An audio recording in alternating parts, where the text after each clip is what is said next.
In the video number 3, I showed you how to find a gradient at a point on a graph. In this one, I'm going to find a point when I'm given a gradient. I'm going to use the same knowledge we used before. The gradient function gives the gradient every point, but we're going to work it backwards. It's actually probably easier to see than to be explained. So we'll take an example. Find the point where the gradient of that function is equal to 10. So we know the gradient is found using the gradient function. So we want a gradient of 10, that's what the question asks. So our gradient function is equal to 10. If we differentiate, we find our gradient function. Function 2x squared minus 8x. Differentiating 2 times 2 is 4. Lose one of the powers. 1 times minus 8 is minus 8. I lose my x, and that's my gradient function. And I can then solve the problem, say that my gradient function is equal to 10, and my gradient function is also equal to 4x minus 8. I solve that very quickly, gives me x is 4.5. But I don't want the x value, I'm asked find the point. So we have to find a point. So I'll stick my x back into my original function, because we're finding a point on the original function with the gradient equal to 10, and the point is 4.5 by some fluke of nature. Here's another example, slightly harder this time, but the same procedure. Find the points on that function which have a gradient of 10. Now this time it's a cubic, so we might find it slightly harder. But we want the gradient is equal to 10, the gradient function is equal to 10, and to find our gradient function we differentiate a function. I'm going to use a function notation even though it starts with y. 2x cubed minus 6x2 plus 15x plus 4. 3 times 2 is 6, take away 1. 2 times minus 6.5 is minus 13, take away 1 power of x, take away the power of x, and remove the constant.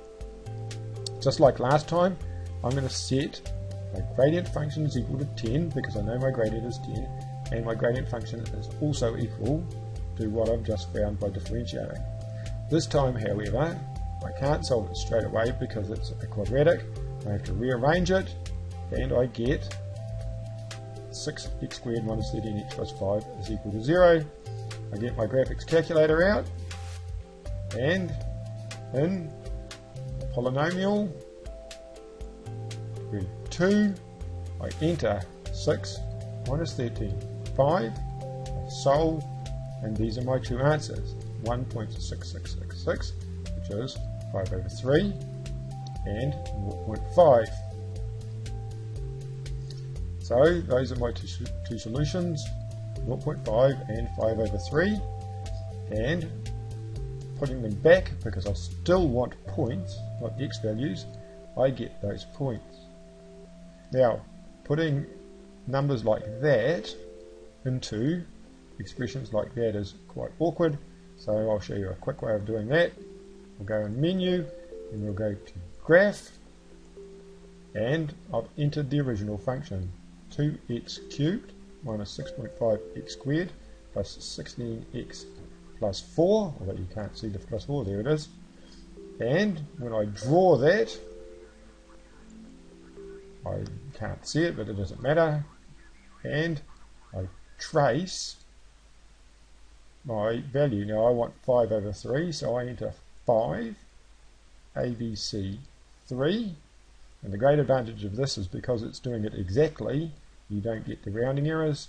I enter, and that tells me that 5 over 3 gives me a value of 20.2.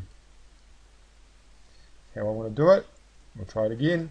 I trace 0.5, and it tells me that the y value is 10.125. So that's how I get those numbers quickly without having to substitute them back into the awkward